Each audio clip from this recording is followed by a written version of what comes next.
ان قرآن نے کہا ان اولیاءہ الا المتقون، اللہ کے ولی صرف وہ ہوتے ہیں جو متقی ہوتے ہیں۔ اور متقی کون ہوتا ہے؟ متقی کس کو کہتے ہیں؟ تقوی والا۔ یہ عربی کا لفظ ہے۔ متقی کس کو کہتے ہیں؟ اس کی بہت ساری ڈیفینیشن ہے۔ ایک چیز میں بتاؤں، حضور پاک صلی اللہ علیہ وسلم نے فرمایا کچھ چیزیں حلال ہیں، کچھ چیزیں حرام ہیں۔ حلال بھی سب کو پتہ ہے یہ حلال ہے، حرام بھی سب کو پتہ ہے یہ حرام ہے، جو واضح ہے، جس میں کوئی شک نہیں۔ لیکن حلال اور حرام کے بیچ میں کچھ چیزیں ایسی ہیں جن کے بارے میں شک ہوتا ہے کہ حلال ہے کہ نہیں ہے، حرام ہے یا نہیں۔ تو فرمایا گیا ایسی شک والی چیزوں کو چھوڑ دینے کا نام تقویٰ ہے۔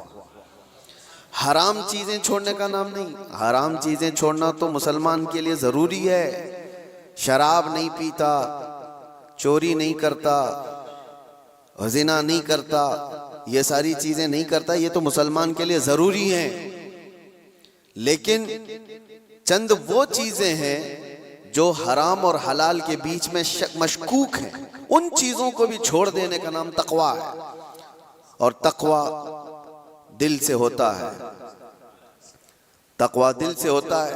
اس طور پر سمجھ لیں کہ ہمیشہ اس کے سینے میں اللہ کا خوف ہو، ہر گھڑی اللہ تبارک و تعالیٰ کی خشیت ہو، اس کو تقویٰ کہا جاتا ہے۔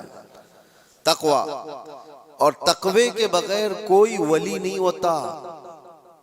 تقویٰ سب سے بڑی چیز یہ ہے کہ تقویٰ کراتا کیا ہے؟ ٹھنڈیوں میں بستر چھوڑ کر کھڑا ہو جاتا ہے بندہ اللہ کی عبادت کے لیے، تقویٰ ہے۔